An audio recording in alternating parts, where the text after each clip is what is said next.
It's the Seth Williams Show with Mike CHESELKA. And here's your host, Seth Williams and Mike CHESELKA.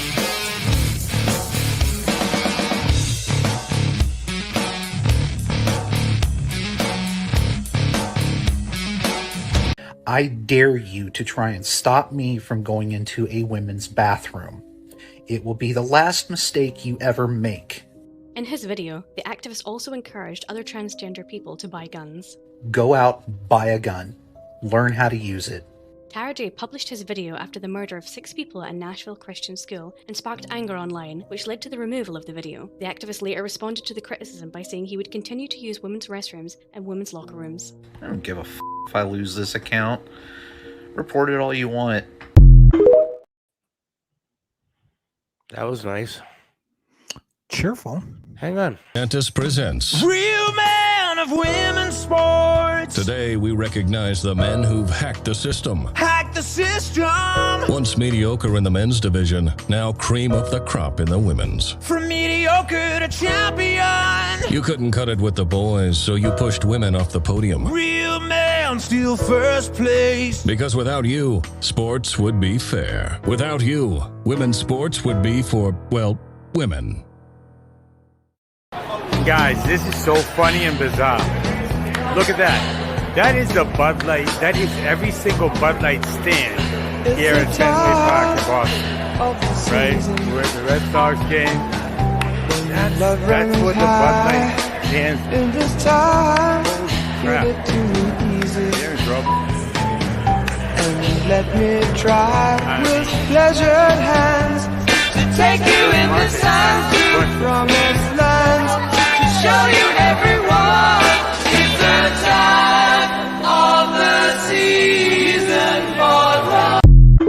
It's very important, as you have heard from so many incredible leaders, for us at every moment in time, and certainly this one, to see the moment in time in which we exist and are present, and to be able to contextualize it, to understand where we exist in the history and in the moment as it relates not only to the past, but it is a love based on giving and receiving, as well as having and sharing.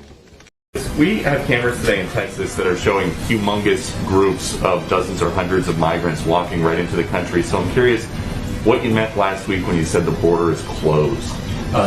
What I meant is precisely that. The border is closed. We are expelling single adults and families under the Title 42 authority that rests with the Center for Disease Control. Yeah. I'm not so sure about that. If you've seen the videos today, there are literally hundreds and in some areas thousands of people lined up at the border waiting to get in once Title 42 goes away. And basically our country will be invaded. I don't know. What do you think? Well, technically, the way the law was set up before everything got magnified between what's going on in Central and South America and through COVID, the process allows for people to come into the country and request asylum. We haven't changed the law yet to where you have to request the asylum and wait for your hearing someplace else. That would be my suggestion, quite honestly. Did you see the video of the thousands of runners that they had that just bypassed the area to walk through and be processed and everything else and are just kind of streaming into the country because they want to? Listen. Or the, quote, sanctuary cities like New York and Chicago who don't want the illegals to be there. Right.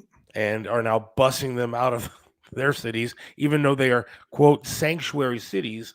Right. And they're there to welcome all.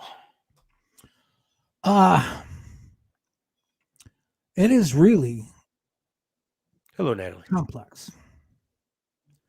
I don't enjoy the fact that this is something we coulda, woulda, and should have been wrestling with for 25, 30 years.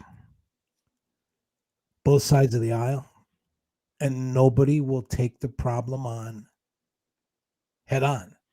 Because even putting up a wall under the way the law is constricted, it was just to make sure that everybody that wanted to come in and seek asylum got in the right way.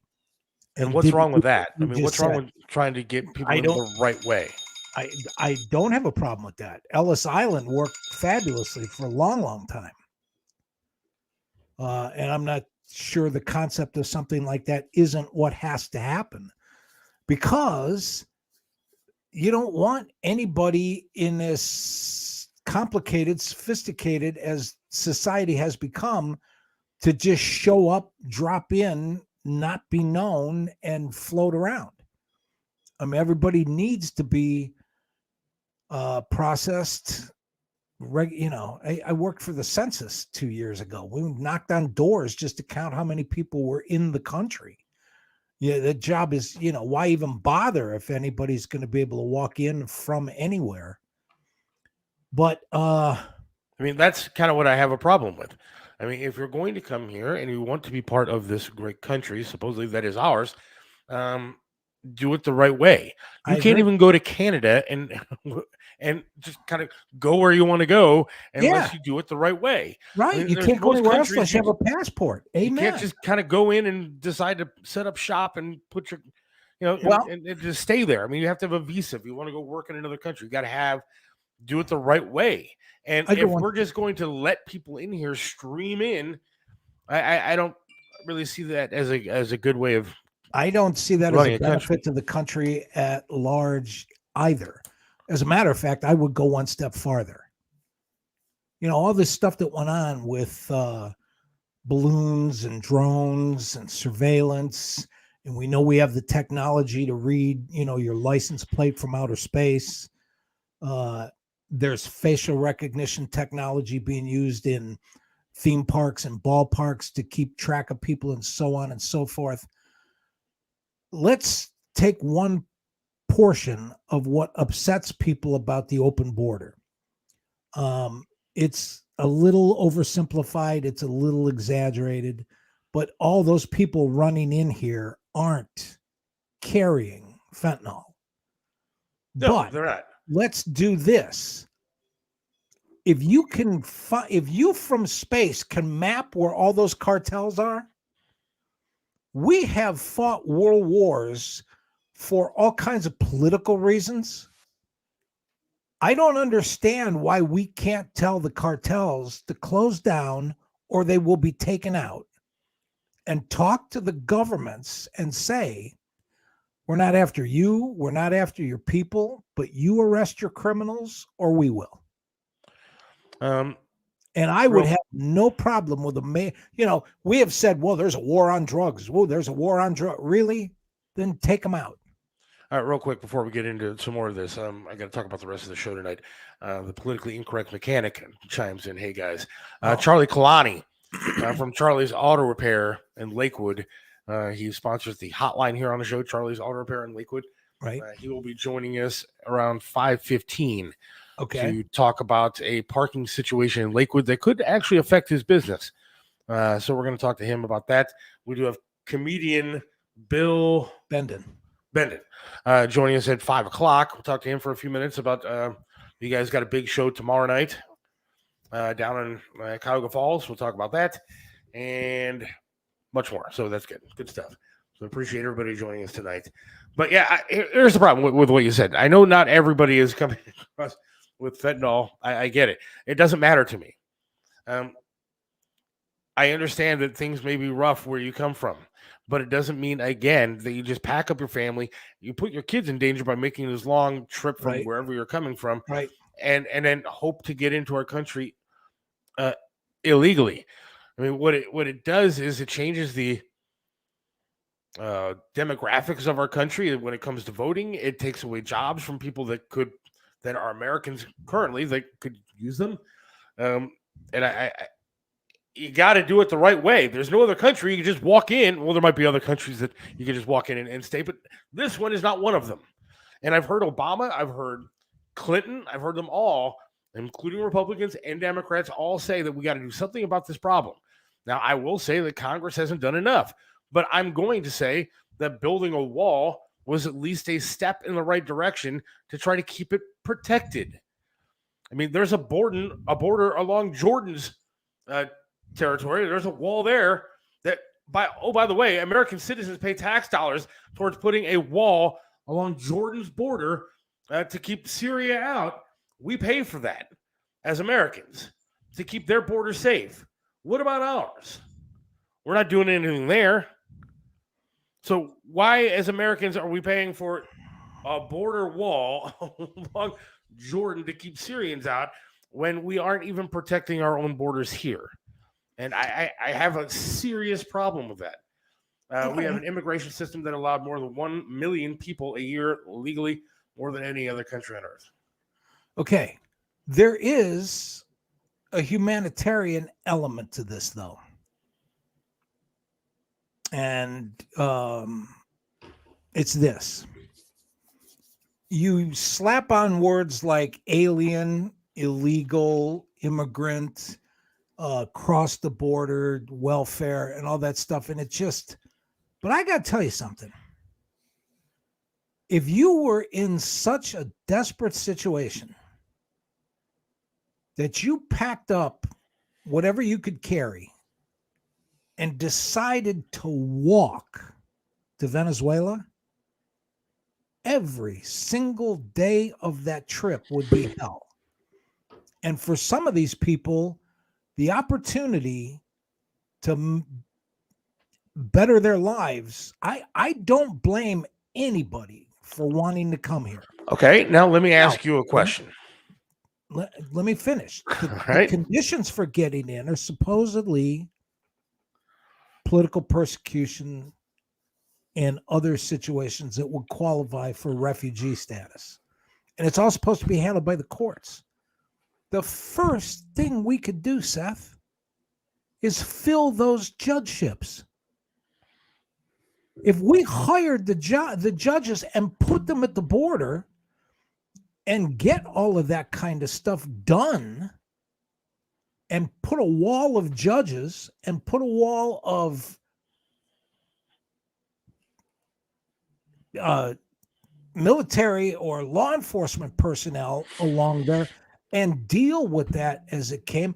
And if the cartels are running the shuttle service where they're making all the money and they're separating the families and they're responsible for the kids that die in the woods, but just for a moment, consider what is involved in walking here from Central America with no food, no water. You don't even know where you can take a shit from day to day.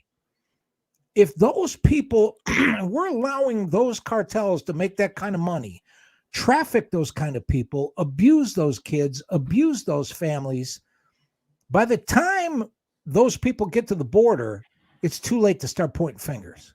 Now, because our responsibility is to take care of that shit before it gets here. Now, let me ask you a question here. Again, we are a country of laws. And so facts over feelings, like Sandy said, is absolutely true. Now, let me give you a scenario. Again, we do have laws here. So if we're going to do it, you have to do it the right way. And so my question to you is, when currently, because I lost my right leg, I don't have a driver's license. And now I do have a car that is outfitted for me to drive currently. Now, if I get behind the damn wheel of a car because I'm trying to better my family and I'm going to go to work and I'm going to use that car to go drive somewhere to get myself some money so we can have more, better things around this house and more food and everything else, I'm doing it fucking illegally. And if a cop pulls me over, he's not going to sit there and say, you know what, Seth, I feel really bad for you. You come from a bad circumstance. I'm sorry you lost your leg. I'm sorry they fired you at iHeart. I'm sorry about your friend passing away. I'm sorry about your luck for the past year. Forget about the laws. Go ahead and drive. Do whatever you want to do. That's not the way this country works. Okay, well, let me answer your question. If you want to come here, do it the right way, do it legally, or stay the hell out. Okay, but you just said you're going to get in your car And you're going to drive and drive and drive and drive until you get pulled over. Then you'll deal with it. I never said that. Well, I'm not doing no. You said I'm still sitting here. No. I said if you did that, that's what would happen, and that's the choice. So exactly, but don't. So my don't expect to get in. You should No. be going home. You should be sent home. Please get real. The human condition is. I'm you're so gonna sick do and tired it. of you.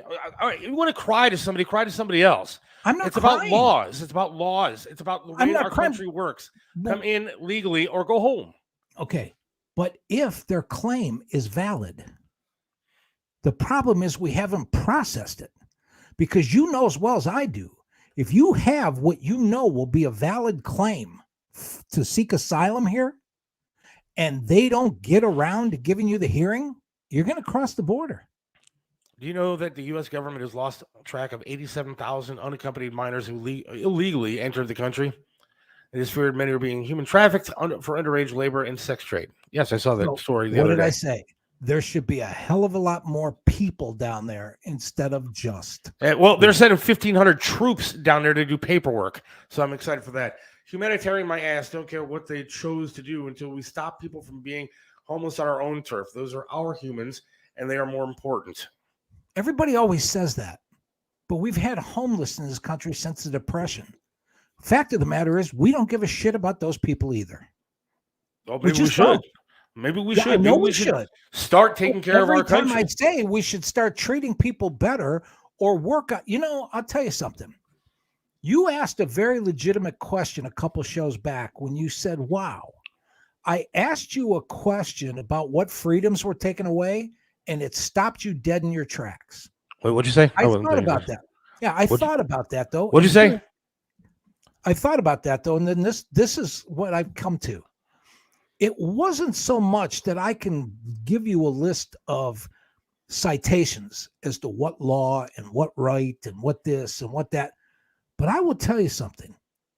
The quality of life in this country, good, bad, or indifferent, Republican or Democrat, liberal or conservative, the quality of life has deteriorated. That's what we're losing. And everybody says, well, take care of the veterans, take care of the homeless, take care of the kids in our schools, and so on and so forth. Well, when we don't, and when people make it all the way to the border, we failed all along the way. It's too late and too little and too much of a magnifying glass, and quite frankly, too much of a political hot button. Politicians seem to take advantage of what they can use the most. Making an issue out of the border seems to serve politicians more than it does solving the problem, because they've both been doing it. Well, I disagree on the quality of life. I mean, quality of life is what you make of it. Well, it used to be, except everywhere you go, you're being surveilled, and everywhere you go, and they're trying to get in your bank account and get you to spend your money. They want you to go grocery shopping and just point your phone at what you want to buy so that they can take the money out of your account before you even make it back out to your car. Social media is doing all kinds of stuff that's just going to put everybody in a giant Skinner box, and nobody cares. I'm going to get back to this comment, but there is such a thing as technology and kind of moving forward. I don't see a problem with going around a grocery store and scanning your items. And I mean, it's not really a big deal. I mean, it's not really a big deal to be able to order something online and have it delivered to your home. It's not Here's what I don't like deal. about it. Here's what I don't like about it. When you talk about how those things affect us, we always have the debate when the dog has already pissed on the carpet. Our debate is always about how do we clean the rug, not should we let the dog in the room. That's all my argument is that none of this stuff, for all of us that care and all of us that get together and listen and all of us that maybe tune into the show because, we talk about stuff that's on everybody's mind and we come at it from all kinds of different angles. Problem is, by the time we have this, it's already been decided. It's already been introduced. They are just now thinking about, well, should we hold and convene studies and hearings on how to regulate AI? I'm sorry. The forest fire's already been lit. I don't care how big a bucket you got. It ain't going to be enough. Someone is making money off both homelessness and open borders, or both situations would be solved long ago. I agree. Probably true. Same as racism. I agree. Same thing with racism. That's why you see agree with that too. Al Sharpton out there promoting racism, Absolutely. basically, because somebody's Absolutely. making money off of it. Absolutely. We always take care of other countries before our own. Why do we need to do that? We have so many people here that need our help and support. Absolutely. I don't disagree. I think Trump fell short a little bit with a wall. I mean, I think we need a dome. I think we need a nice, pretty dome that you can open up so we get some sunlight and some air. That last week. And I would cover the entire country. I don't want anybody in. You don't really need to go anywhere. What do you need to go see Italy for? You can have some pizza here. What happened to the money we selectively give to South America to fix things, supposedly causing people to immigrate to the U.S.? Well, I hate to go back more than like 6 months in time, but an awful lot of that situation in Central and South America is because we assassinated people that were trying to make democracies out of the countries that we were still trying to hold as fiefdoms so we could have cheap bananas. How does Ukraine affect this? Yet Euro won't pony up. Our borders first. Amen to that. Well, I mean, obviously, it's too deep to get into right now because we have it's all interconnected. I like what we're doing here, and I agree with you. I'm really scared to death about what Thursday is going to be like. I think what's going on with the Ukraine is much deeper than anything. Obviously, that has to do with Joe Biden and his son, and there's all kind of kickbacks and weird shit going on there. But we'll get into that another day. Mike, Dems preach on feelings but never prioritize because they might lose votes based on what is the priority. Instead of excuses, take the funding and fix one thing, then move on. Yeah. There should be no feelings involved here. It's the I law. Get that. I get that, but you know what? I'm going to piss everybody off. There's people suffering here. Yeah, but I would piss way too many people off if I ran through the statistics on who runs up the deficit and who brings down the deficit over the course of the last 60 years. It goes up when it's red. It goes down when it's blue. Clinton left his office with a surplus. Clinton not only got rid of the deficit, but there was a surplus. And next thing you know, it was what it was. And here's the thing about the debt ceiling. Problem with the red and blue, if we go to a blue state, they're just killing each other. Well, yeah. Like I said, this isn't panacea here either. But the discussions about quality of life is what is the discussion we should. What's wrong with your quality of life? I'm just curious. You think it's deteriorated? What is wrong? I'm not with your talking quality about of life? individually. I'm meaning collectively. I think this country's pretty good for the most part. I like, you have the freedom to go to restaurants. You have the freedom to do kind of, what you want to do for the most part. For now.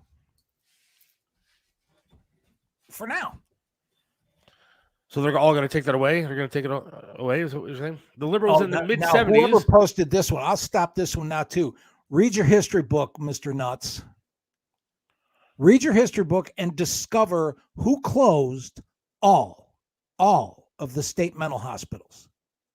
Who closed all of the state mental hospitals, and then repost after you've read that chapter. Because the 70s is way too early, and we've been dealing with it ever since. Ukraine, how about the trillion that we went to Afghanistan? And zero payback for doing was their dirty work. Our you know money what? And our resources are always charity to other countries. Every single time we have these kind of discussions, we tie them into money. And when we think of money, people like you and me and Chris and everybody at home has a bank account, a debit card, couple credit cards. And when you use your credit card, you got to pay on it every month. When you write a check, it can't bounce. When you want to save some money, you got to put it in a savings account. When we talk about what governments do around the world, all they do is move back and forth imaginary numbers. Economy and money to them, they make and print the money. They don't work for it. They just print it. Or they make interest off of yours. The option, the optical illusion that governments are doing things that they shouldn't be doing because of what you and I and everybody listening thinks is responsible fiscal policy. We're not even in the same galaxy. We're not even in the same galaxy, because here's the deal. I don't want the United States to default, but if we do, who gives a shit? What's anybody else going to do? Everybody else is still going to want our help. The red side is owned by the war machine. That's why there is a huge fight in the GOP. That's part of it.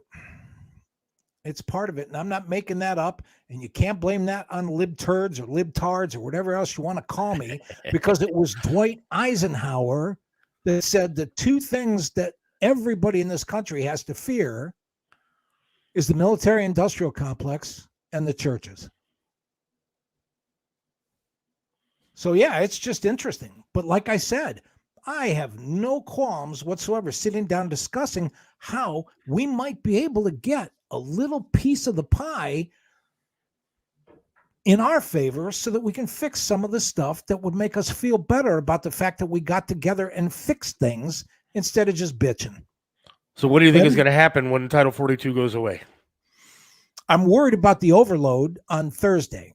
I'm worried about the fact that what I'm really worried about is reporters are going to sit there and go, oh my God, another X amount of people crossed the border, and nobody will do shit about it. Well, what do you want the reporters to do? Go over and stop them with their camera? No, you're right. Nobody's going to do shit about it because the president is sending 1,500 troops down there to, again, do paperwork. Okay. When the people that work on the border have said, don't send 1,500 troops to do paperwork and data entry, which is what they're going to be doing. Send 15,000 troops so they don't come in. All right. Here, notice and warning and question of the night for our conservative constitutional Republicans listening in right now. Everybody that loves the Constitution knows that there are separation of powers. Congress makes the laws. If the president sends 1,500 troops down to help assist with all of the colossal work that needs to be done, that's all he can do. Congress passes the laws.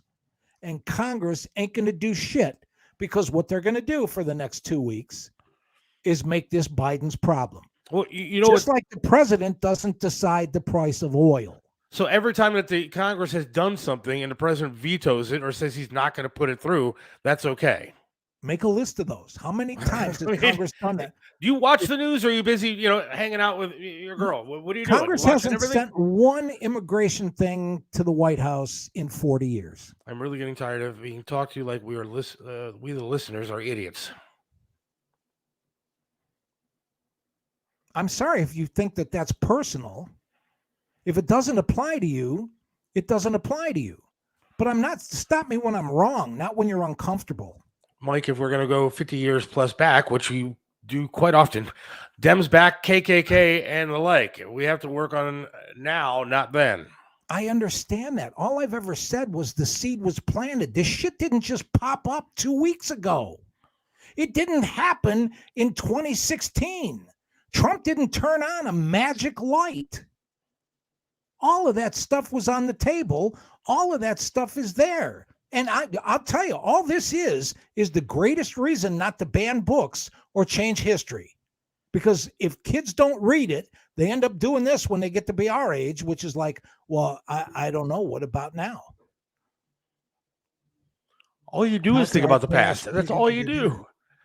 Pallets of hard cash, Iran would have taken care of all the homelessness in at least a few states. That's not fake spreadsheet money. That's cold cash we threw away. Absolutely. Right. But where's the link that says it would have gone to the homeless? It won't go to the homeless until Congress makes it happen. I can't even name a bill that's been passed since January. Can you? So when the Democrats held Congress, what's your excuse for them? When the Democrats held Congress, we did pass the job. Wait, no, I'm asking, did immigration get fixed? Did anything get done? Hell no. I said it was both sides. Yeah. Excuse me, but for everybody else that's on their little keyboard right now, who is the only one that says it's both sides? Who's the only one that says it's both? What are Dems doing? But that's not an excuse. That doesn't justify not doing anything on the other side. I've said long time ago that liberals need to realize the moon is not in the seventh house. I'm not talking to you like you're stupid. I'm talking about books. I'm talking about statistics. This is sophisticated college level stuff. I'm not doing junior high, Sandy. But my whole point is the moon is not in the seventh house and Jupiter didn't align with Mars. And I don't know what Biden vetoed because the bill you're talking about, you didn't even mention. He didn't veto anything that has to do with, as a matter of fact, he continued the Trump era Title 42 and for 2.5 years of his presidency because it was an effective way to deal with the problem. Now what's he going to do? I don't know, but Title 42 was based on COVID. Somebody takes that to court, the court's got to rescind the ban and change it themselves. Not to revisit it, but so is the $10,000 free cash to kids going to college. True. What's he going to do about that? So I'm trying to figure out which way this guy is going to go. So, I mean, you realize, if you want to revisit like years upon years ago, go back and listen to some of Biden talk when he was in the Senate and everything else. You go back and listen to that asshole. And he's talking about, he's the most racist fuck I've ever heard in my entire life. One, he's horribly racist. He talks about all kind of things that never even happened. And then he makes up stories that are happening now. The guy is crazy. He's lost his mind. Go back and listen to what he said back in the day, since you send me 14 videos from like 1932 and on every single day. Go back and listen to the way your president is talking and the way he talked back then to compare what he does now.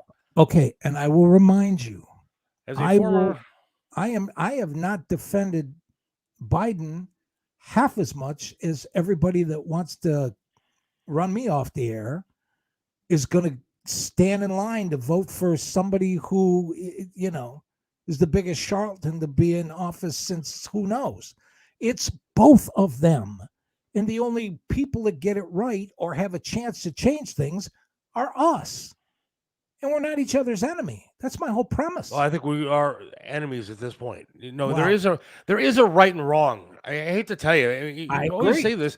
There is a right and wrong. Last night, and I'll read Chris's text here in a second, but last night I turned on accidentally the MTV Movie and TV Awards that were on. I guess they were taped because the host dropped out because of the Hollywood strike or whatever. Drew Barrymore backed out. But the first thing that I see are 3 drag queens sitting on my television. Right. Now, the MTV Movie Awards are on multiple channels because they're all owned by the same company. And that's what I see, and that's what's being promoted to children. I turned on Let's Make a Deal, which is a show that I like to watch. It's a fun show, but it's a game show.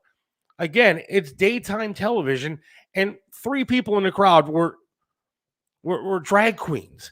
One was a psychologist that you're supposed to go see if you have mental problems. He should be seeing himself. And that's what we're promoting. There is a right and wrong in this country. When you have a government that is promoting child mutilation, that is promoting and saying it's okay for a 3 or 4-year-old or 5 or 6-year-old or 7 or 8-year-old to decide that they want to change their gender, and we can give them puberty blockers, we can mutilate them, and that's okay. And you're a racist, a bigot, and a horrible person if you say otherwise. That's insane. There is a right and wrong in this country. I agree. What is going on now in all facets is wrong. Right, when you have a guy who's been arrested 40 damn times and is on a subway and he's threatening people, he's talking shit, and somebody a Marine steps up and says, I'm not going to put up with this. I'm not going to let anybody get hurt on his train, because this maniac, who again has been arrested 40 different times, should have been still locked up. And now it's the Marine's fault. Now the Marine is going to be on trial. Now you have protesters stopping subways because somebody did something to try to help people. This country has gone off the rails, man. It has. And it's one side that's done it. Now, I'm not saying all the politicians are great on either side. But it's one side that has crazy ideas. No. Advertising is not a liberal institution. I never said anything about advertising. Advertising is who promotes the other stuff. Advertising is what gives you the Bud Light commercial. And here is why prejudice is wrong on both sides. To have conservatives sit there and say, oh my God, this is some big liberal plot, okay, is just as wrong as for me to sit here and go, oh my God, another mass shooting. Funny, no one ever says, must be a liberal Democrat. Now that is just as wrong as the rant that you just gave. Okay, I've never said anything about mass shooting. I mean, you want to change the subject, that's fine. Mass shootings are mass shootings. And again, the liberal side wants to blame the guns. The liberal side wants to blame the guns for mass shootings when it's the crazy people that are doing it. All right, it is. I understand. It's the crazy people. I played a video, I'll play it again for you, of a transgender person saying that I'm going to continue going into women's bathrooms and I don't care what you do. And that person actually called for people to arm up, called for people to go out there and get guns. And that is a crazy side. That is not one person. That's a microcosm of what's going on in this country. There are many people that feel that way, including the one who went in and shot up a school. Okay. But by the same token, some guy that didn't like Jews walked into a temple and shot a bunch of people too. It's the same thing. And there is the answer to what happened to the quality of life in this country. It's just you can't put all the good on one side and all the bad on the other, because that ain't the world we live in. And I'm telling you right now, whoever designed Snapchat to where a little 4, 5, 6-year-old kid can sit there and change their face so that they are a beautiful woman before they understand the changes that are going to happen to their body and decide, wow, I like myself better that way. And nobody sits there and makes sure that their kids don't have Snapchat, because those companies are allowed to do that because they can make money. It's called unfettered capitalism. When capitalism gets a conscience, we'll all be better off. It's so weird when you say stuff like that, because it's a constant, it's a repetitive thing that you do every single show. So is Joe where Biden. You go back to Snapchat. You know what? There were little boys and little girls that dressed up as children for many, many years before Snapchat came around. Some dressed up as girls and princesses and everything else. It happens. Some little boys played with easy bake ovens. You know what? They didn't grow up to be women. It's not Snapchat that's causing the problem. I didn't it's say parents it that was. say, you know what? You feel better in a dress? Go ahead and wear one. All right, Seth, that's my problem. I didn't say it was. But my point is, why, in the name of making a buck, does somebody say, let's put this tool in a child's hand? Straight razors. We moved from old-fashioned politics in this country and moved to a popularity contest. Wow, Trump bad. Wow, Biden demented. Well, it's true, though. I completely agree. And I'm the one saying, let's change the dialogue and tell both of them to shove it up their ass. So let's start hearing some suggestions instead of Kleenexes and tears. Those people that weren't left off the subway should all charge the protesters for kidnapping, being held against their will. Yeah, okay. Absolutely. What's the difference? I get that. Wait, or is it okay to protest and stop people keeping them on a subway? No, because protesting is wrong if they're protesting an idea you don't like. An idea that I don't like? Not you personally. Not you personally. I'm talking about the universal you. Protesting when you stop people from getting off of a subway and keep them there should be illegal. They should be charged with something. They should be charged with kidnapping. I mean, are you crazy? I mean, what's your idea of protesting? Burning down cars and burning down buildings and civil disobedience, letting people sit there? You know what I would have done if I was running that train? I would have run their asses over. I would have plowed right the fuck through them and let them all get out the hell out of the way. You want to stand on a train track? Let's see what happens. Okay. And my point is, you took that one off real fast. I'll put it back up. I'm kidding. I'll leave it up the entire show. I don't want to be the president. This isn't a popularity contest, but my God, something other than sound bites and the shit that comes off of a media that we've all agreed is Wait a I second. didn't say Snapchat was the problem. I said it was one. You want to talk about sound bites?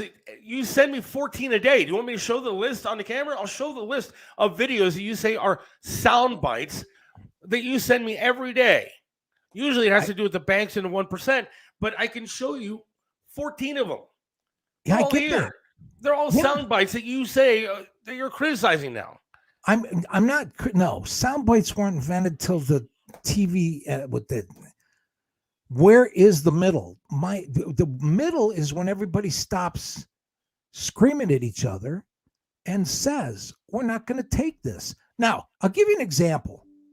Do you remember? I don't know. A few months back, I said something about the automation thing and putting people out of work and so on and so forth and all of that kind of stuff. And I said, we have the power of the purse. If we want corporations to pay attention, all we have to do is stop spending our money. And you said people are going to do what they want to do and all that other stuff. You were the one that just showed how impressed that guy was that nobody at a Boston Red Sox game was buying a Bud Light. That's exactly the kind of power I said that we still have. And that's the kind of stuff, after some discussion, would be nice to see us do a little bit more of.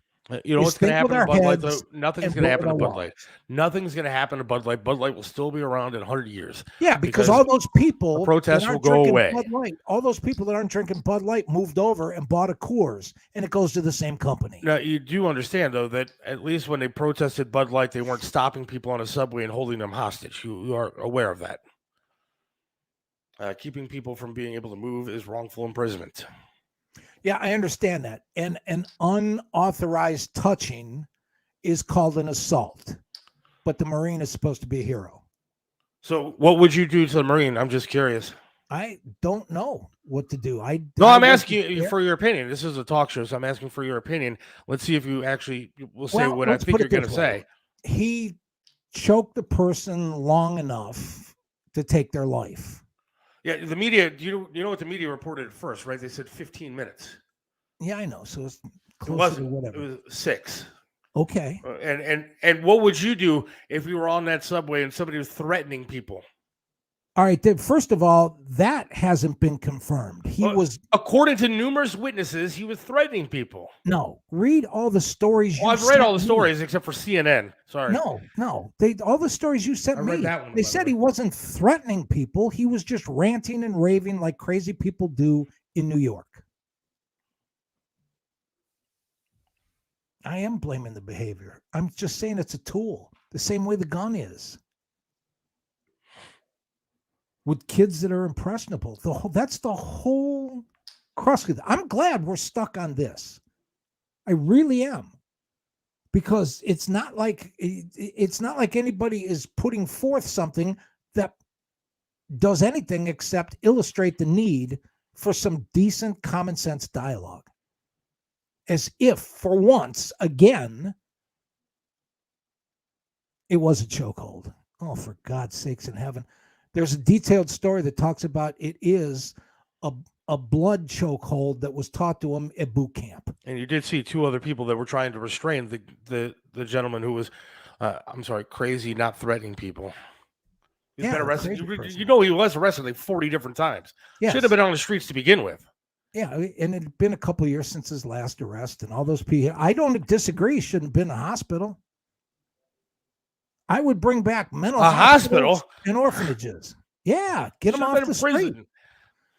No, it's just for being homeless and crazy doesn't make you a criminal. Arrested 40 times. He would encounter with the police, and arrest means he jumped over the thing. He jumped over the turnstile to get into the subway. That was the crime over and over and over and over and over again. Rick, read, please. I don't know what you heard or what you did, but you can see it in the video. His hand is across his throat. And fear of grievous bodily injury is when you can use, but you're not allowed to use any force than what's coming back to you. Otherwise, to take this logic thing is every time you think, oh, that guy's a nut, you can shoot him. Just take out it's all concealed carry. Yes, he was. He missed a court appearance. He had a warrant out. All right. So everybody that you think is going to just take the gun out and shoot him and say, well, I probably did the country a favor. I don't know. You talk about how's the quality of life deteriorated. For somebody to take somebody else's life and not even be affected by it or have that trouble him or go the rest of your life and not even give a shit that you killed somebody. That's the world we live in now. If someone is holding a group of people hostage and a good Samaritan kills them before it escalates, he should get a key to the city, not a murder charge. Okay. And that is probably true and has nothing to do with what happened on the subway train. There wasn't a group of people being held hostage. Nobody felt threatened. They all got up and left. He did say he was ready to die. Yeah, if that's what it took. A lot of desperate, crazy, whacked out people. I'd have done the same thing. Say kill me. You needed to restrain that guy. You needed to restrain that guy. It sucks what happened to him. I feel bad for his family, but you know this is absolutely outrageous. I feel bad for the fact that the guy absolutely outrageous. Did it. When the good guy is the one that goes to jail. You know, the same thing that happened in one Seth, of the stores that happened. Crazy guy went to the morgue. Hello, yeah, so be it. Did you see the story back in the day? And I mean, if you're going to keep talking, I'll just kick you off the show. No, I'll go to the gas. You do it all the time, but go ahead. Did you see the story where the bodega guy in New York City, of course, because they're crazy there, was being robbed, and the guy had a gun. The bodega guy shot the guy, and the bodega guy went to prison. And then he had to be released from jail after he was charged with murdering somebody that was trying to rob him. I mean, what is wrong with you people? Well, the good guys are allowed to do their thing. The guy was a hero. The guy in the subway is a hero. He's a Marine, and he did what he had to do. And the fact that you're going to support the crazy person who is threatening people on a subway is insane to me. Okay, very well could be.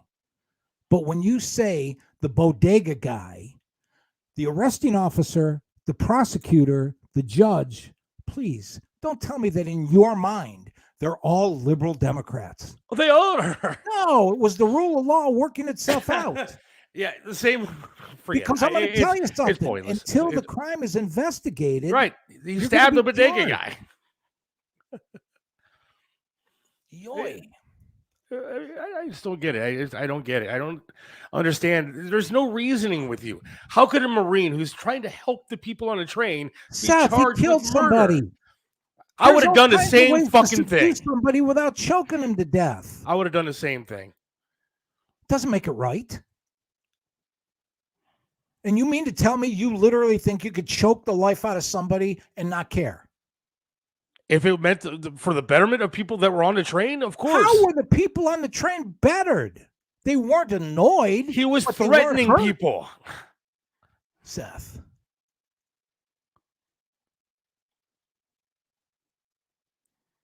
Really?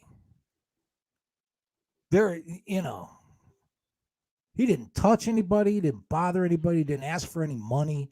He ranted and raved about not having any food, not having anything to drink, not caring if he went to jail.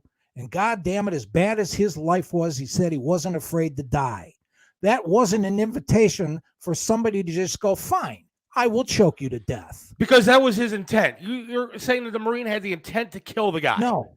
Did you read what he said?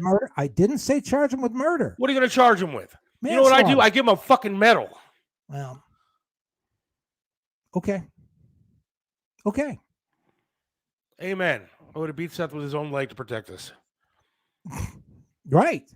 But if you didn't stop and you beat him to death, you took it too far. Man, I feel really bad for the younger generation having to listen to shit like this. It's really sad. It's really, really sad. I mean, you would have defended the crazy person then, right?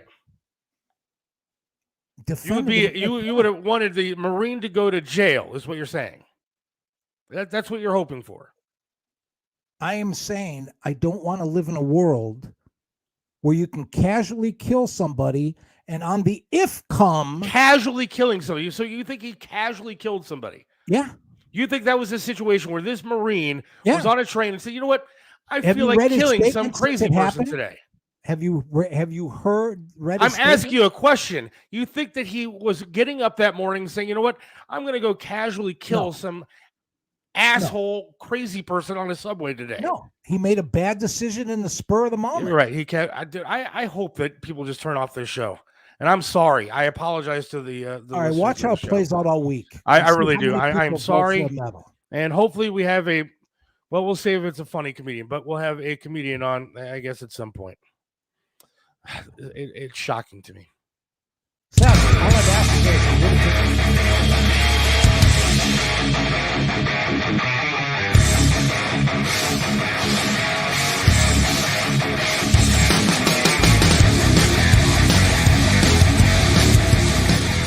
What's going on, everybody? It is Chris Aiken back once again with another edition of the New Music Moment right here on the Seth Williams Show. And today I'm going to introduce you to a band that is going to kind of prove the new way of hard rock and heavy metal. In the past, you guys all know the formula. Most of you are old enough to remember. Band would get signed for $1 zillion. They would put out 3 or 4 videos that all cost $1 zillion. They'd go out on a tour for 2 years. They'd play every city 15 times. You would see them. First, you'd see them opening up for whoever was the biggest band at the time. Then the next time they came through, they would be a headliner themselves. That was the formula in the old days. And it was a great formula. It worked for a lot of years. But it is 2023, folks, and that formula does not work anymore. So the band I'm going to introduce you to today is a band that is already highly successful in the modern regard, and yet almost nobody knows their name, which is astounding to me. The band is known as Lansdowne, and I'm sure for most of you, you have no idea who this band is. They've actually been around since 2006, which makes it even more scary that you guys don't know who they are. But someone knows who they are, because in the streaming circles of the world, they have over 100 million stream plays on their various channels, on their YouTubes and their Spotifys and whatever. 100 million streams. That's a lot of streams, folks, no matter what size band you are. In addition to that, these guys are doing the heavily modern way. They're doing it not so much selling their songs to radio and XM and those types of platforms. They're selling to big business. Their music has been featured in like the iRobot commercials and the NFL and MTV commercials. These brands are picking up the music of Lansdowne and is using it, which has become a highly successful method for this band. Now, anyway, with that all said, Lansdowne wants to get more known for their music themselves instead of being, man, that was a cool song behind that Roomba commercial or whatever. So they are actually putting forth more effort now, more than in the past, to actually sell their new music. Their new album is called Medicine. It's been out, I think it's been out a little over a year now. I think it came out like a year ago, February or March. They are straight up a modern hard rock band that touches on heavy metal, but it's really much more hard rock than heavy metal. They really are a fantastic band. So don't take my word for it, though. Let's just prove it right now. I'll give you a little taste. This is Lansdowne with their song Medicine right here on the New Music Moment.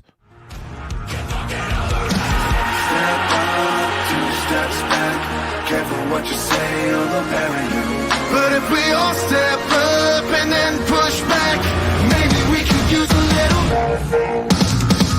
We're not gonna be slaves to you. Don't give a damn about your point of view. So tired of all the fucking hate you spew. We are. They're over it. They're over it. Why you won't it only go so far? Until the walls are finally at your door. Dropping their feet on all the bad trio.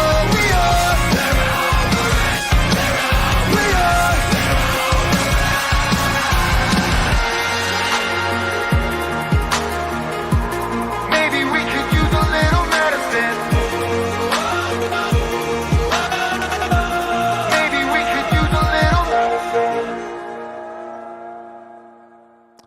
All right, that was Lansdowne with the song Medicine from the album of the same name.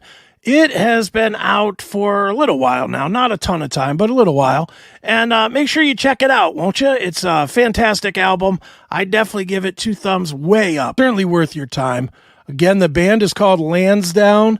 The album is called Medicine. You can check them out at lansdownemusic.com. And that's Lansdowne. Lansdowne, not Lansdowne. Just Lansdowne. So check them out and check out all the bands that we feature here on the New Music Moment, because I'm trying my best to bring you guys some good ones. Make sure that you check out my stuff over at chrisaiken.net. You can catch Chris Aiken Presents with myself and Stephen Piercy's guitarist, Mr. Eric Ferentinos, every Monday from 8 to 10 p.m., and, of course, the Classic Metal Show on Saturdays if you like it dirty, okay? That's theclassicmetalshow.com. So for the Seth Williams Show and for the New Music Moment, I have been Chris Aiken, and guess what, folks?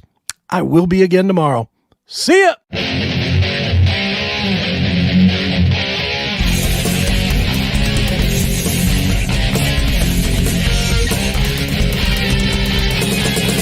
What separates Triv's Restaurant in Strongsville from everybody else? Some restaurants you go to eat the same thing over and over and over. But then there are restaurants like Triv's, where you want to go there every single time and eat something different until you have eaten every single item on the menu. Why? Because the food's delicious, and it has been for almost a quarter of a century. Triv's has amazing food, outstanding service, and an opportunity for you to have private dining, special events, and intimate occasions. You can enjoy a memorable fine dining experience in your own dedicated, intimate space. Visit Triv's in the heart of Strongsville. Call now for reservations, 440-238-8830. Triv's in Strongsville. Joe Burdick custom flags are amazing. Each flag is handcrafted to reflect the imperfect perfection, making each piece of patriotic wall art unique. This is a local small business, veteran-owned and proud. Joe Burdick creates symbolic artwork that is built to last. Display your spirit, pride, and patriotism by calling 440-305-2065 and let Joe's flag serve you. 440-305-2065. Joe Burdick Flags. Let me introduce you to Charlie's Auto Repair. Any car, any truck, any problem, Charlie's does it right. You know how it is. The check your engine light comes on, you put air in the tires, and the light is still on. 216-470-0170. That's Charlie's Auto Repair, 13728 Madison in Lakewood. Charlie can do it all, from small engine repair to fleet maintenance and system diagnostics. 216-470-0170. Charlie's Auto Repair. Let Charlie make your car great once again. Back here on the Seth Williams Show with Mike CHESELKA. Before we get to our guest, we do have Charlie Kalani coming up in a little bit from Charlie's Auto Repair. I'm going to talk about something. And before we get to our comedian friend, let's get some of these texts in real quick. Leftists always claim these crooks are just minding their own business and these evil people just attack them. Yeah, the Marine was a terrible human being. Yep. Somebody has to step up and say enough. Absolutely. Okay. How about the Marine was reacting to this lunatic not meeting the expectation of civil behavior? Absolutely. Every word about this lunatic's rights is a blind acceptance of his bad behavior. Of course it is. Even the freaking governor of New York said, oh, it's very unfortunate what happened to a passenger on our train. What if you were trying to talk him down and he starts stabbing you? Wouldn't you want someone to step in? Not what happened, but still a bad decision. Seth Tripp taught you well. What would happen if someone comes on stage tomorrow during your show, Mike? You going to buy him a drink or yell for security? He's going to call a plumber. And, maybe he can hang out with him. So there you go. Marines bad. Crazy person, been arrested 40 times. Good. That's the way that Mike likes to roll.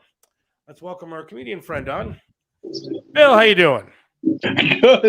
Good. I'm glad we're coming on a light note. That's always good. We love that. Yes. It's always good when you come right in the middle of it's almost like I'm at one of my family parties when I was younger. You walk in the door, the fight's already started, and they're like, "Hey, how's it going? All right, duck this one." So come on in, brother. Here on this show, we don't have fights, though. I mean, it's more or less we get told that we let everybody over the border, and that's okay. And then if you're a homeless, crazy person who's threatening people on a subway, a Marine casually kills you, and that guy should go to jail forever. So that's where we're at. Thanks for coming on, though. No problem at all. I actually look forward to having fun with Michael tomorrow night and raising some money for a great cause. Well, good. We're looking forward to that. You guys are where? The Funny Stop tomorrow in Cuyahoga Falls? Yep. Yes, sir. Great place. Amazing club. Been there forever. Pete and Tony, when they took over from Paul, was just one of our favorite clubs, without a doubt. A little history for people that don't know. The original Funny Stop was Hilarities in Akron, and it was in the original church that Jimmy Swaggart preached in. And exactly. Condo was in the back of the building, and man, after everybody locked the doors and went home and said goodnight, you had to sleep there. It was weird. Yeah, the only good part about that was I didn't have to sleep there unless I couldn't drive home. Right. But yeah, when you were there, it was an interesting situation. We have covered, Bill, comedy from a lot of different angles, questions from Seth and from me. The one I wanted to ask you is, there are always times where you think that a show is going to be amazing, the venue or the location, stuff like that, and it leaves a little bit to be desired. But can you think of one where you said, okay, this will pay the rent, or I just fill a date on my calendar, stuff like that, but then when you got there, something about the show or the people knocked your socks off? Well, you're never going to believe this, but I have a perfect example of that from just this weekend, because I got approached to do a fundraiser down in Southwest Ohio, just right about 20 miles from the Indiana border, out in the middle of God's country there. And they approached me. It was right around Thanksgiving. Hey, we're having a community event. But we want you to know, this is a conservative town. We're here, but we're raising money. And when she started telling me what it was for, I'm like, okay, sounds like it's in my bailiwick, but I'm not really sure. Back and forth a couple times. Hey, Bill, we're excited, but just so it's a conservative place, So I go in there thinking, and again, it's out in the middle. It's 45 minutes outside of Wapakoneta. All right, it's down there. Beautiful part of the state. Pull up, and of course, in the town's only 100 people. It's good size square footage, but again, all farms and things. It's an old school. They have a community center. Long story short, I get in there. They have like the most amazing centerpieces. The tables are just fold out cafeteria tables, but they have this incredible linen cloths on them. They have these handmade signs that look better than in any of the comedy clubs. They look like almost out of Haight-Ashbury signs, all handmade. Welcome to the comedy club. Incredible. The food is amazing and fun, and the people. Turns out they couldn't have been any more fun. It actually, in my bailiwick, it's a big, giant Catholic community right in the middle of Southwest Ohio there. And they were just, I was born and raised Catholic. It was like I was in a Catholic church. They had been drinking since about 4, right. Eating good food, ready to have fun. And it really was just like an amazing night. And they raised not that night, but they were trying to get to the $1 million. And after we were done, they had raised and reached over their $1 million thing. So it was just, that was one of those ones where, and actually Mike Gersh, who's going to be with us tomorrow, I brought him down there to open it. We both said it was just like, you know, a show you would have, like, I've done shows at Four Seasons that, you know, orchestrated. The sound was amazing. And this little tiny old school, which is now a community center, you know, just incredible, really fun and over the top, you know. So I'm just curious, what bird sanctuary are you at right now? Oh, my. I'm actually in the back of my house, in my back little cottage, I call it. But it's funny you said that because there's a lot of bird mating going on, if I could say like that here. Yeah, I'm sorry about that, no, but this is egg laying season in my back, and I have to say they're a little randy here. So you might see some squirrel action behind me. Just give me a wink and I'll drop the shade. But it's mating season here in Shea Bendon. I'm sorry about that. Actually, that would add to the entertainment of the show if we saw some squirrels actually going at it. Well, honestly, you should have come to me about 10 minutes earlier because they were right behind me. I saw some on the corner of my eye, and I look at it. Sure enough, I had never seen it before in my life, but I have to tell you, it's enthusiastic, fast. And he gets out of town. You definitely know who the male is by the way it ends. We'll just put it that way. So, great. How long have you been doing comedy? I started my very first time up was in 79 and 80, my senior year of high school when I went to Kent State. But actually didn't really, you know, there were no real clubs then except for New York. But then got back in it about, I would say 86-ish, right around when I got married, and then really did my first clubs and stuff at 86, 87. Actually, the Akron Hilarities was one in the Cleveland Comedy Club. The old Cleveland Comedy Club was actually the first one I had went up on.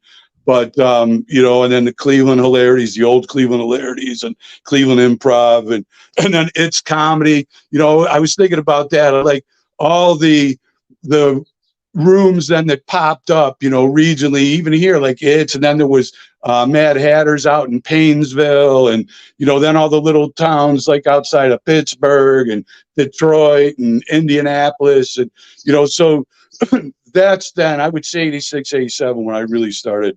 All right, now, you know, this is what I'm going to try and do. Still working my butt off during the day because our kids were just born and shit then. So, what do you think the comedy scene is like now compared to back then? Do you think it's better or worse? Honestly, I guess I'm not the best cat to ask for that. Just because, like, I'm old now, and I'm lucky in the fact that I don't have to do a lot of the clubs that I don't want to do. You know, the couple improvs and stuff I do are just ones I like and I know and stuff. But I would say it's definitely different, but so is everything. You know what I mean? So I really, what's crazier to me, and the only thing I can get on my old man rant about is the difference between being a stand-up comedian and being someone who does TikTok or, you know, or does, which again, I'm not looking down at it. It's fun. If it's funny and it's great and do it on TikTok and stuff. But I don't think you can say you can then take that up onto a true stand-up stage and do what you do on TikTok, because it's just an entirely different thing. But again, now that's kind of like, you know, me trying to say, you know, rock carvings as opposed to beautiful pictures. You know, it's just eggs and oranges, or, you know, but I think comedy, the crazy thing about comedy is it's always going to be needed. And as long as there are assholes, which we all know there's a never ending supply on whatever side you want to look for assholes are, there will always be the need for and the opportunity for comedians to come along and point it out. You know? Are there any subjects now, because of the way society is today, that you try to avoid when you're doing comedy? Do you avoid the transgender stuff? Do you avoid what? Well, honestly, like that? luckily for me, I was never really a big guy that I don't punch at the audience. You know, that's not my thing. And I'm not about like interacting with people doing that. So luckily for me, I don't have to count on, you know, like worrying. Mike will tell you, I mean, I'm a storyteller. My whole thing when I'm doing stand up. So I'm lucky in that vein that, like, I never really did a lot of transgender or anything for those, not because it didn't affect my life. And honestly, if I could get on a boat, you know, soapbox or whatever, I would just say, you know, if it's funny, it's funny. Right. That's it to me, you know, and that's always been my thing. Now, again, do I not know when you get on the West Coast, especially and in corporate situations, which is what I do a lot more now and things, you know, yeah, then okay, I know there's certain things I'm just not going to get to, but luckily for me, I probably wouldn't have anyway. Right. You know, so because me, it's more about talking about, you know, just life and crazy shit and you know, trying to find the stupid and make it funny and illuminate it and that. So, but again, I don't look down my nose at it, and I pray, thank God there are guys and women that do that because it's needed. It's just thankfully for me wasn't my vein, so I don't have to worry about it, I guess is what I'm saying. Would you still agree, though, after being able and being blessed, fortunate to travel all over the country and, like you said, change your material and learn from people and stuff like that, that for some reason, man, Cleveland and Northeast Ohio is a great comedy town. You know, this audience welcomes you with open arms in places that like fold their arms and say, prove it. Well, and what I try and tell people that haven't grown up or known the Cleveland experience of it, when you have been, I don't know if you want to say beaten, or I guess just treated the way you are as a town and as a thing, then you either become angry and bitter from it, or you go, all right, asshole, I'm going to show you that what you think of me is just your reflection of you back at me. And I'm going to prove it to you, because not only am I going to show it to you, but then I'm going to make you laugh about it when I show that to you. You know, because like if you win all the time, or if you're the good looking dude or the good looking girl, or, you know, that, like, granted, you have your own little things, but you don't know that feeling of never ending kicks. And like, my boys always like it. I go, to be a Cleveland fan of any kind, you have to be able to take a good dick punch. You know what I mean? If you can't take a punch to the dick, then you have no reason being a fan of Cleveland or live in Cleveland or be anywhere around Cleveland. Because if you are, you're going to get a punch in the dick 2 or 3 times when you don't expect it. I mean, when you expect it's one thing, but when you don't expect it, and then so you can only take so many dick punches, so you finally have to say, all right, I'm going to put on my cup and I'm going to make fun of the fact that I've had too many dick punches in my life. You know, so I think that helps kind of, you want to say, get that ball rolling of, you know, I've had enough of this bullshit. Now I want to laugh about whatever kind of agony I'm in. I'm guessing Cleveland is a pretty good crucible for that kind of stuff. I agree. And you know, part of us still are descendants of the old court jesters. Well, and if you put bells on your shoes and paint your nose red and kind of be silly and stuff, you can walk up to the king and tell him he's full of shit and not get your head cut off. Yeah, and then turn around and just like in classic Rickles fashion, just go, but look who's telling you that, you know, the little guy from Cleveland, you know what I mean? Right. So you can always turn it back on it and go, whatever shitty thing you think you have, I've had in aces 100 times. Exactly. You know, and so stop it here, you know. How many times has this happened to you? It's really funny because I always make a point of standing by the exit door and thanking everybody for coming out to the show. I'll shake hands. Which I always liked, and that's the thing I always do too. right? And people will come up to you and say, here's this little thing you can use in your little skitty. And then they will tell you the most racist joke you've ever, and you think to yourself, oh my God, you just heard an hour and a half of my best stuff. What made you think I would like that joke? And that's going to be my new closer that fits in with everything else I just right. You know, and it's always from like the person you would never expect it from. It's not from the guy that looks like me, like a skinhead or whatever else. It's always the bank manager dude or the oldest woman in the thing that will come up to you and tell you that. And you're like, for Christ's sake. Oh my God, lady. I know, but it's again amazing. Now, and then more times than not, that happens here. I gotta say, right. On the road, but oh yeah, because it's that crucible feeling. I guess that's it. I don't want you to get away without answering this question too, because then I will tell everybody that's listening to us. Not only have you been doing it a long time, but you're damn good, really funny. A great writer, all that kind of stuff. And that's fine. What everybody who is part of this charity event that Jay put together, everybody's doing 10, 15 minutes of their time to put together a 2.5 hour show and give people a taste of all kinds of different comics.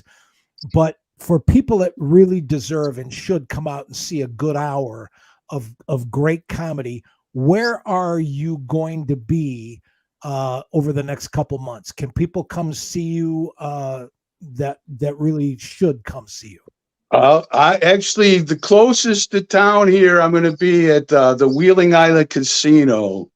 Not next Friday, but the next one, whatever date that is, I should know it. But that's the closest here. I do have some corporate things, and actually I've got 2 country clubs, but those are private shows. That I've got, and then East Palestine, we're doing that last fundraiser there too, and 2 Tuesdays also. But not the next Friday, but the Friday after, I'm at the Wheeling Island Casino, which that's a great room. That's their big theater room. They always pack it, and then if you get tickets, I know they give you a deal on the room if you want to stay and gamble and stuff. It's really a lot of fun. Do you have a website? Is there some place where people can follow you and what you're doing? There's BillBendon.com or Bill Bendon on Facebook. I got my Facebook, which check me out there, and I always have my dates popped up on there too. Perfect. Well, I appreciate you coming on, Bill. Much appreciated. The waystationinc.org is how you donate to the East Palestine charity, and then you can get your seat and go check out the show tomorrow night in Cuyahoga Falls. What time does it start? 7 o'clock. 7 o'clock. 7 o'clock. East Funny Stop in Cuyahoga Falls, and I think it's gonna be a great time. It's a great venue, and you were fantastic. So thanks for joining us today, Bill. Thank you. I really do appreciate it. Thank you, Michael. Thank you, guys. Great. Thank you for having me. Thank you. We'll talk again soon, my friend. Thank you. Perfect. Thanks. Thank you. We will be right back with Charlie Kalani from Charlie's Auto Repair in Lakewood. He's got a little situation going on with the city, so we're going to talk to him in less than 2 minutes. Hang on. Got it. Hey, it's Seth from Mario's Barbershop in Parma, 7526 Broadview Road in the Pleasant Valley Shopping Center right next to Big Lots. You got to check out Mario, man. Great guy, does a lot for charities, but can perform miracles with hair. He even made me look clean cut. Does my hair, does a great job. Love talking to the guy while I'm sitting there. It's a great place to go, local business. You gotta go to Mario's Barbershop in Parma. Mario's Barbershop in Parma, 7526 Broadview Road. Again, in Parma, Pleasant Valley Shopping Center, right next to Big Lots. Or give them a call, 216-520-1977. That's 216-520-1977. Mario's Barbershop in Parma. Trust Joe's Lakewood Computer at 14035 Madison in Lakewood.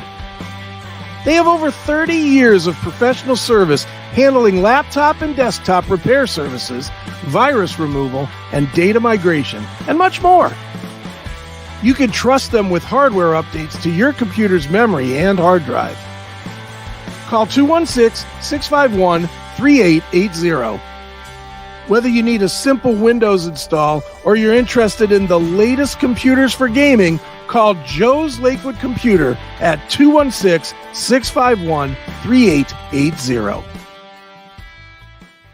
This is Tim Elkhorn, radio voice of the Cleveland Cavaliers, for attorney Will Spiegelberg. Will Spiegelberg is not only a name you know, he's someone you can trust as your attorney, no matter the circumstance. Will Spiegelberg is an attorney you can always count on. Will Spiegelberg is the attorney you should contact for all your legal work. When you need an attorney, call Will Spiegelberg at 216-233-4240. Attorney Will Spiegelberg, a great teammate. 216-233-4240.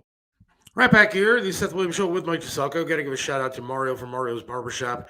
I know he wasn't feeling good, so Mario, wish you well. And his barbershop is fantastic. Check it out if you get a chance. Another great sponsor and friend of mine joins the show, Charlie Klein from Charlie's Auto Repair in Lakewood. How you doing, Charlie?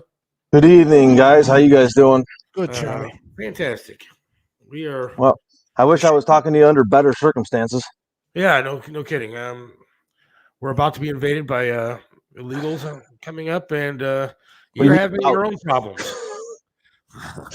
Have been. Yeah, well, it's going to get worse. So. That's true. So what's going on in Lakewood? Apparently, Lakewood is doing some. I mean, we all know Lakewood at this point, yep. And they have a lot of good restaurants, I guess, and some coffee shops, but other than that, they're a little crazy out that way. Not to put words in your mouth, but that's what I feel. So what's going on out there? Well, last week, the mayor and one of the councilmen introduced an ordinance that the short version is that it would be impossible to comply with and stay in business. How so? There's stuff in here. They want to introduce a completely new chapter to the codified ordinances. They want it strictly pertains to automotive repair garages and automotive related businesses. They call it the automotive business operations ordinance, or as I like to call the automotive business elimination ordinance. There's rules in here that I'll give you a few of them here. One, they want to limit the parking on the private property. So any of us that have a parking lot, they want to limit that to one spot for every 250 square feet of usable shop space. So your average bay that you can bring a car inside is somewhere between 10 by 25, 12 by 25. So you're talking about, one parking spot per bay. Well, we have 5 bays here. Only 3 of them have lifts. So that gives me a maximum of 5 parking spaces that I have on our private property, and a parking lot that I can put 20 to 25 vehicles on if I want to. But then they take it a step further and say that not only are our parking lot limited, parking spaces limited on our own private parking lot now, the third restriction here under how the operators of these businesses have to conduct themselves says no operator shall park, display, or store any vehicle or equipment on any street or alley. So it's not bad enough that they want to tell me how many cars I can keep on our parking lot. They also want to tell me that I'm not allowed to park on the public parking. My customers aren't allowed to park on the public parking. But everybody else's business, if you don't have an automotive related business like a bar or restaurant or whatever, coffee shop, whatever, your customers, your employees, you are perfectly welcome to use the public parking. The mayor herself actually said these words came out of her mouth on Monday when I was at the city council meeting, that a automotive repair shop is a private business. And forgive me if I don't quote this exact. She said it's a private business and should be just that and not be allowed to use the public parking. And I'm sitting, I almost fell off my chair like, so what? As opposed to what? Angelo's Pizza is a public business. I don't understand what we're, it doesn't make any sense whatsoever. And the more you read it, the worse it gets.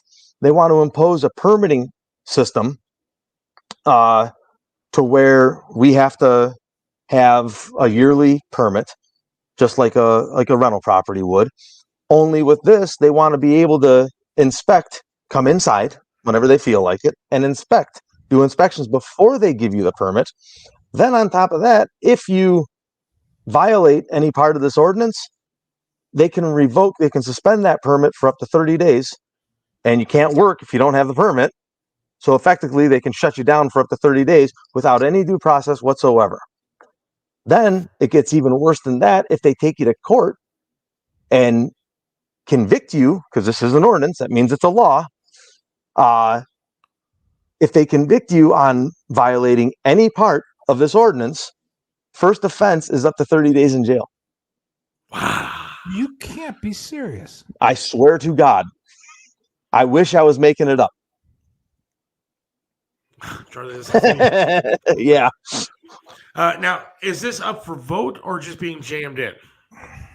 So it's not up for a vote by the public. It's going to be up for a vote eventually within the city council.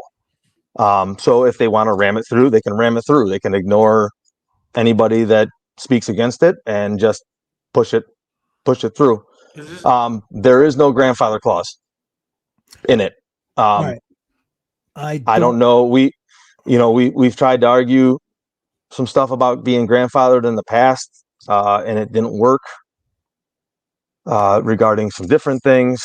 But are there any hearings scheduled for this? So last I heard, it was being referred to a committee. Last Monday was what they call the first read. Right. There'll be 2 more reads. Right. And in between that, there's supposed to be it's going to go to some kind of a committee. Now, I haven't heard of anything on the agenda for the next city council meeting, which will be a week from tonight. But according to one city official that somebody spoke to, according to her, it's on the agenda for the next city council meeting for the second read. Now, I haven't seen an agenda yet.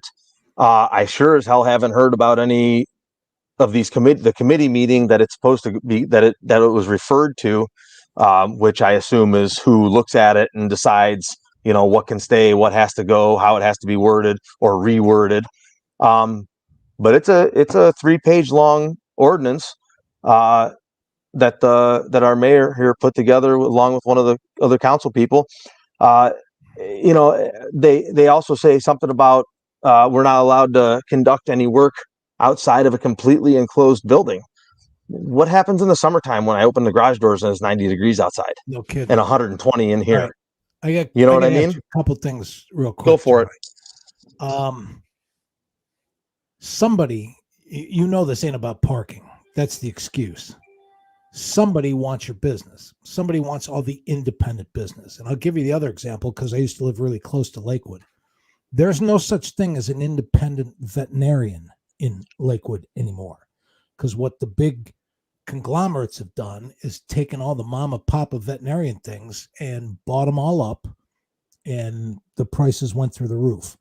Somebody, some chain, something wants all of the auto repair business in Lakewood, and they're going to use this ordinance as an excuse, like you said, to eliminate the mama papa, the guys like you. So my point is, do you know all your allies?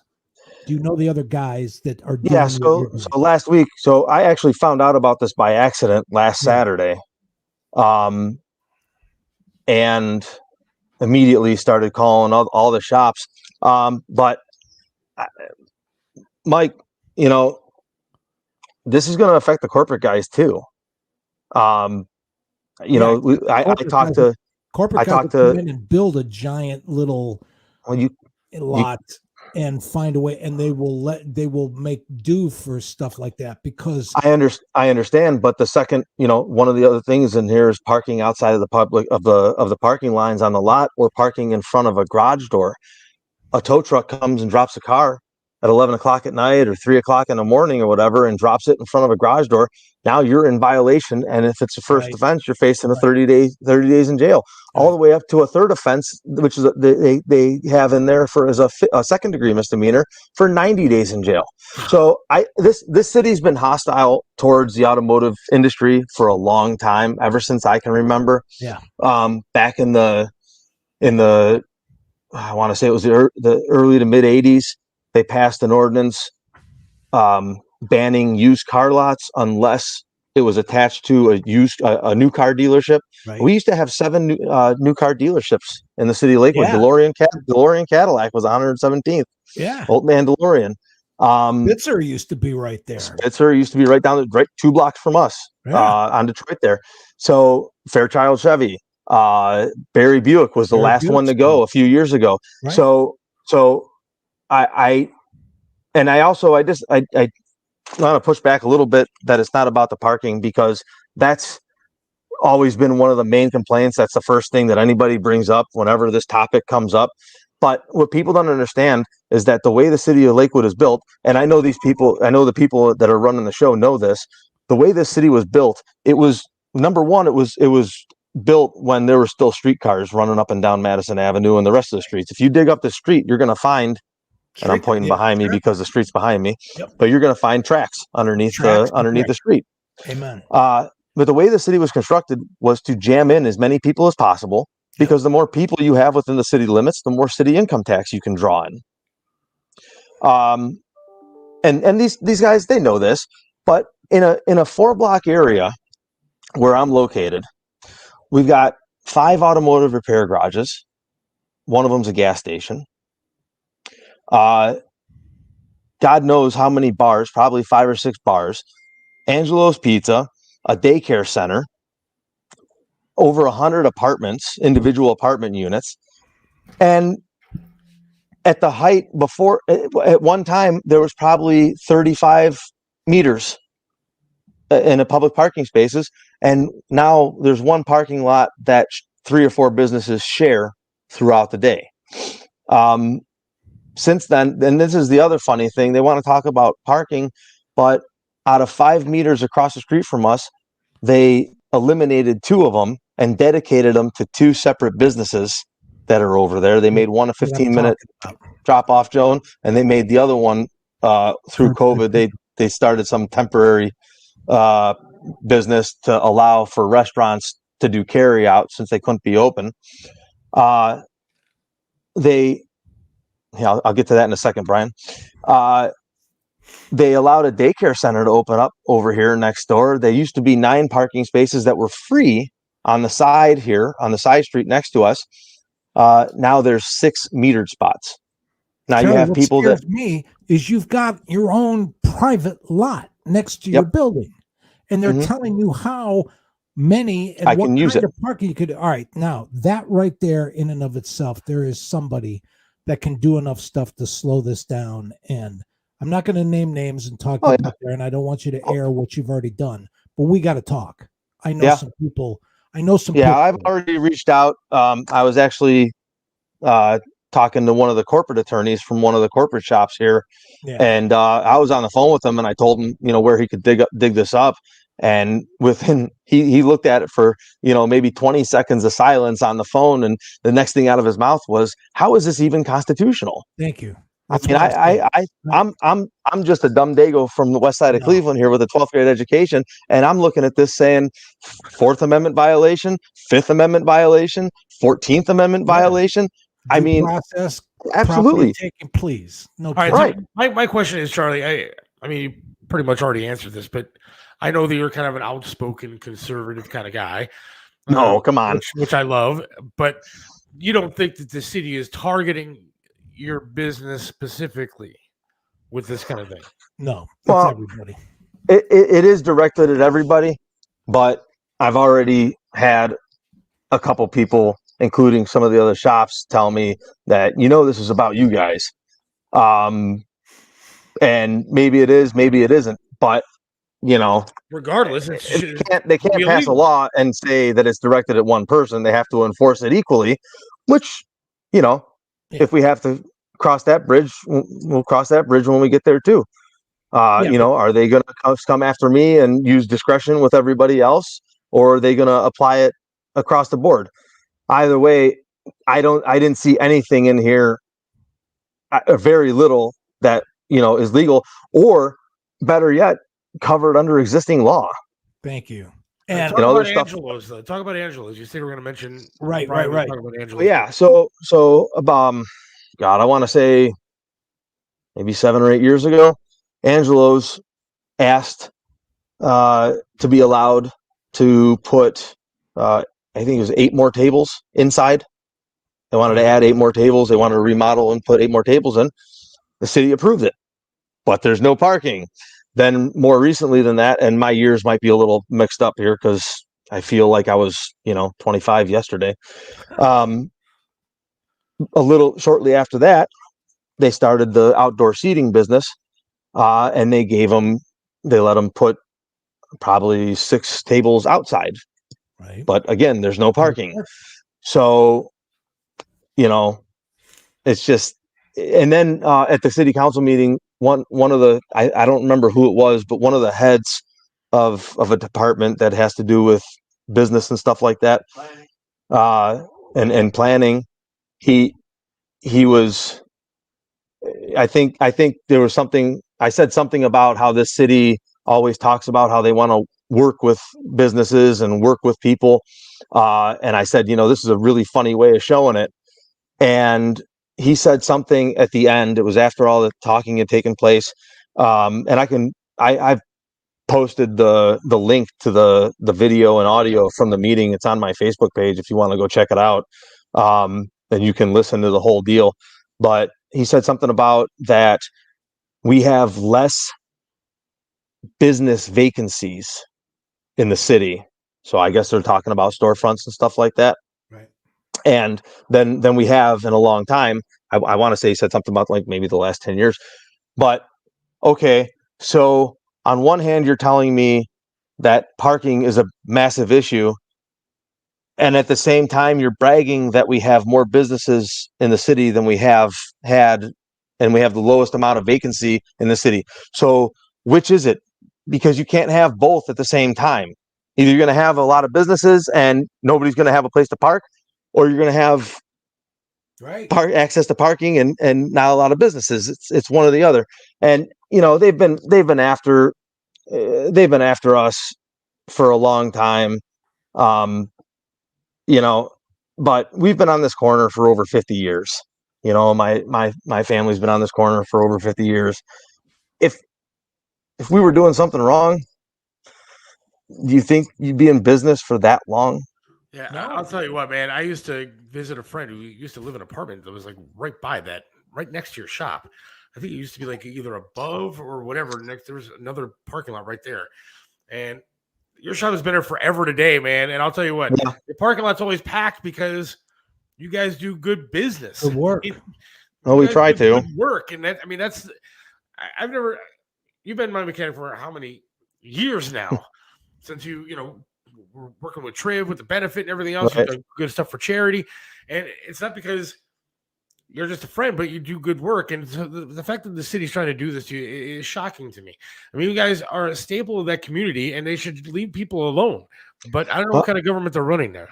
In this area, our business has been, I want to say our business is the longest standing business in this area. I believe Firestone is probably second. I think they came in, shortly after we did. But there none of the other businesses have been here for as long as we have, and the building itself has been an automotive repair garage nonstop since it was built in 1922. Wow! We actually have pictures from that. Is that old Tire Kingdom place that used to be across from the Odeon still vacant? They knocked it down. Wow. They knocked it down, and going back to what you said, I think that's what they want to do with No We're Not. I mean, we have a customer to whoever asked for selling cars. Yeah. Every once in a while we get somebody like Seth wants to sell his car, but he doesn't want to deal with selling the car. Mhm. So then, we'll handle it for him. But no, as far as like an actual used car lot, we don't do that. I do that as a favor to some of my customers. But anyways, somebody told us probably 10, 15 years ago that the city wanted to put townhouses and a hotel where we're at and where Firestone's at next to us. Somebody wants you. It's not like you're going to So- slap a Joe Biden yeah. 24 sign in the window and all your problems will go away. This is bigger Right. than that. But look at, I mean, and that's the thing. Like, you got Lakewood, where Lakewood Hospital used to be, is a big grassy pit. Yeah.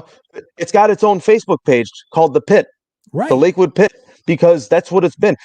Why there's another one where that old movie theater used to be on Hilliard and Madison. Right.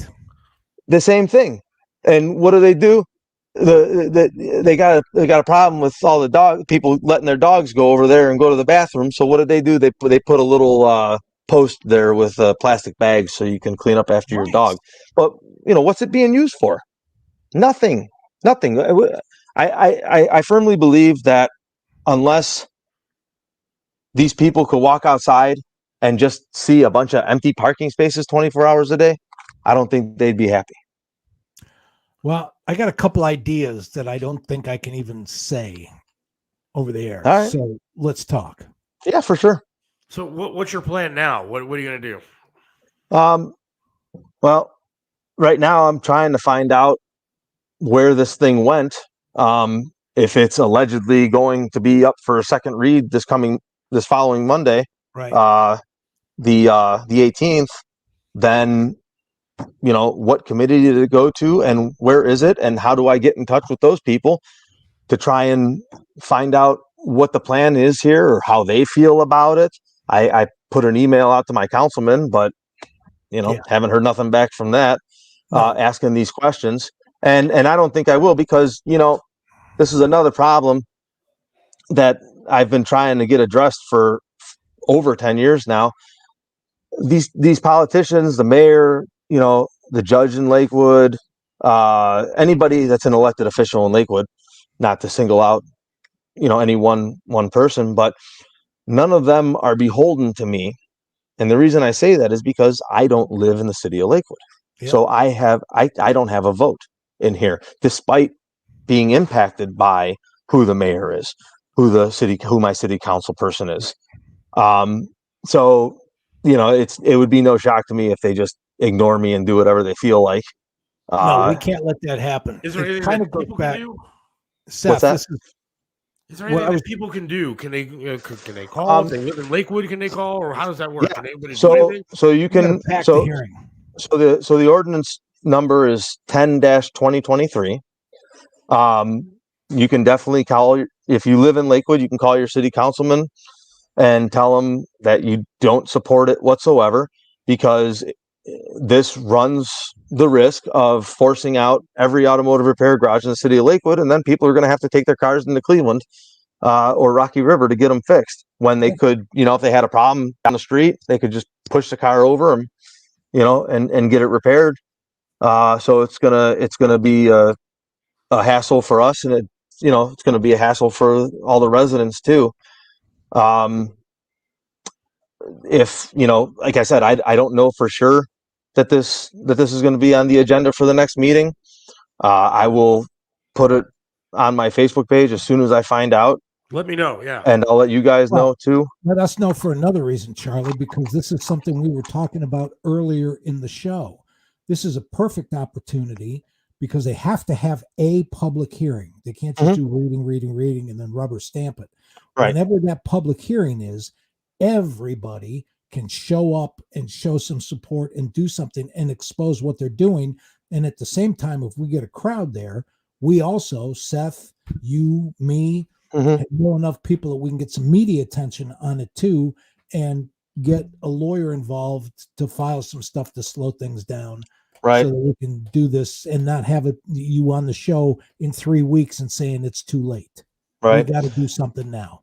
So yeah, this definitely isn't just about me. They might have had me in mind when maybe they it's your corner. when they wrote Maybe it up. somebody wants your property. Well, that's very true. And in that case, I tell them, make us a reasonable offer. Thank you. Or be quiet. I've been saying that for years when I get into arguments with people about about stuff. You can show up if you're a non-resident. I agree with Sandy. Sandy, a body in the chair that is still going to voice their opinion and support for Charlie would be welcome. Absolutely. Well, if you bring your car to a garage in Lakewood, you should be allowed to speak again about it. I had a couple people showed up last Monday when we got up there after they read the ordinance, and that's the thing. They didn't even read the ordinance; they just put it up on the screen. Yeah. And the mayor read a little bit of it of her introduction, her letter that she started it with, and that was pretty much it. Is that ordinance on your website too? Is it on your Facebook page? Good. Yes. Good. Yeah, that's on there. The link to the Fox 8 news story is on there, and then the actual language is on there as well, and so is the audio from that city council meeting. How do people find you on Facebook? So hang on a second. I don't know the URL off the top of my head. If you look up Charlie's Auto Repair on Facebook, I'll give you I think it's facebook.com/Charlie's Repair, because I think Charlie's Auto Repair was taken when I made this. Hang on. It's thinking. Give me a second here. When you're not in jail, Facebook jail. For the time being, yourself every couple months. That's why you don't know what your address is. Right. Yeah, Charlie's Repair, all one word. And I'll make sure all that stuff is up there so people can read it for themselves. But there was and it was nice. We did have a couple other automotive garage owners showed up last week, and hopefully we can keep that momentum going and let these guys know, like, you can't because a tow truck drops a car at 3:00 in the morning in front of their garage door, or shuts up somebody's business down. And if you think I'm exaggerating about that, I didn't want to, really wasn't planning to go this way, but if you think I'm exaggerating about that, almost 10 years ago, City of Lakewood produced some documents that they said were from the 80s that showed a parking plan that we agreed to only use 6 parking spaces on the property. Okay. Now that's a bunch of BS to begin with, but it had a signature on it that didn't belong to anybody here. That's discoverable, dude. And it didn't matter. They enforced it anyways. Right. So after they enforced it, we didn't have a choice. We had to move a bunch of cars, and unbeknownst to us, we had to leave all the garage doors open to everybody, which is another problem of itself, because I park cars in front of the garage door because that's my security system to keep people from coming in. And I say that because about a couple of years ago, somebody broke in through the bottom of one of the garage doors and stole about $40,000 worth of equipment. Okay, but that's a different thing. So what happened was, big empty parking lot in the city of Lakewood, that most densely populated city between Chicago and New York. And what do you think is going to happen after hours with all the bars and restaurants and everything? Amen. What was happening? People were parking on the property after hours. We didn't know about it, except for occasionally on a Saturday, find somebody's car parked here because they had to get a cab called for them or whatever. But we don't know what's going on. Well, what happens, Mike? I got a building inspector that lives 2 blocks away. Wow. He starts coming over 10 o'clock at night, 1 o'clock in the morning, and he's taking pictures of cars parked in the parking lot. Next thing you know, they mail us a 24 count indictment to the city, not a county. Yeah, right. Exactly. Complaint, to go respond to. So Dad, in the effort of trying to work with these people, goes down there, and he says, they say, well, we'll tell you what, you plead guilty to 3 of them, we'll drop the rest. Okay, great. Wow. Let's get this done. Let's get back to work. Goes in there in front of the judge, different judge at the time than the one we have now. Right. Night and day difference. And the judge wasn't happy with this. Dad says, please no contest. Thanks. Give me my fine. I'll go pay the fine and let's get out of here. Right. Judge says, well, I'm remanding you until I can decide what your sentence is going to be. Keeps him in jail for 2 weeks. Oh my God. This was in June of 2014. Kept him in jail for 2 weeks before he let him out. There's something else going on here. So, if you think I'm exaggerating. No, you're not exaggerating. Two my examples. One of them is the judge has changed and the mayor's changed. So whoever is the politician, the more things change, the more they stay the same. That. But number two, one other thing you should do just to cover yourself is go to your property records in Lakewood. Because every time somebody requests information on the property, they got to sign for it. Right. See if anybody, a realtor, a corporation, a holding company, an investment firm, see who's taking a look at the specs on your property. All right, that's a good idea. Charlie, we're going to keep in contact with you and figure out what the hell's going on. You got to let us know what's going on. Keep us informed on the hearings and everything else. Because I don't want to let this die. Because I also have a records request to the city also for anything with any department that involves this ordinance or this property for the last 3 years. Well, we're going to be in touch with you. I promise you that. All right. I appreciate it, guys. Thank you for coming on tonight and explaining everything. And people can look you up on Facebook, and we're going to have you on again as this thing progresses so we can get down to the bottom of all this. Absolutely. So if there's hearings that we need to go to, you need to let me know so we can get people out there as well. So, all right. Well, I appreciate that.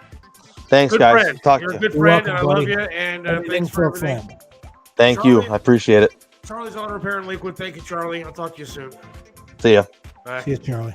Much appreciated, Charlie Kalani. Charlie's Auto Repair in Lakewood. He's a good dude. Sponsors the hotline on the show. Yep. He's a good person. So we'll keep everybody posted on that and see what happens. Thank you, Mike, for tonight. Much appreciated. Likewise. Thank you, Bill, for joining us tonight. And thank you, Charlie Kalani, explaining everything. Good luck tomorrow, Cuyahoga Falls. Thanks, man. The funny stuff. Hopefully it's a great show. And you guys raised a lot of money. So thank you again. And we will talk to you hopefully on Wednesday. See y'all. Good night, everybody. See ya.